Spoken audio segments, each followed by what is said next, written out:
Understanding the seerah, also a third benefit, understanding the seerah also helps us to understand the Qur'an. Because the Qur'an is a very complex book, it's a very profound book.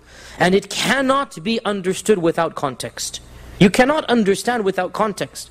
So when you hear, for example, I just recited right now, وَالضُّحَى وَاللَّيْلِ إِذَا سَجَى مَا وَدَّعَكَ رَبُّكَ وَمَا قَلَى. Your Lord has not abandoned you, nor has He shown you any harshness.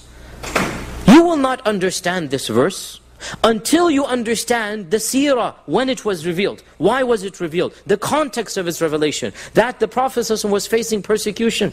And he was wondering, why isn't Allah helping me? Why isn't the nasr of Allah coming? Why isn't the wahi coming? Why isn't the Qur'an coming? For weeks, no Qur'an came down. And the Prophet ﷺ began thinking, maybe my Lord has abandoned me.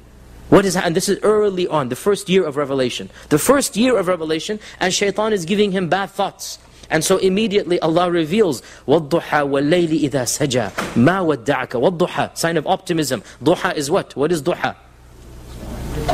The breaking of the light, right? To this day amongst humanity, what does وَالضُّحَى signify? New day. Light is coming, right? So this is an optimistic sign. And Allah is telling him, مَا وَدَّعَكَ رَبُّكَ مَا قَلَى وَلَلْآخِرَةُ خَيْرٌ لَكَ مِنَ الْأُولَى. Be patient. What's going to happen is better than what you're having now.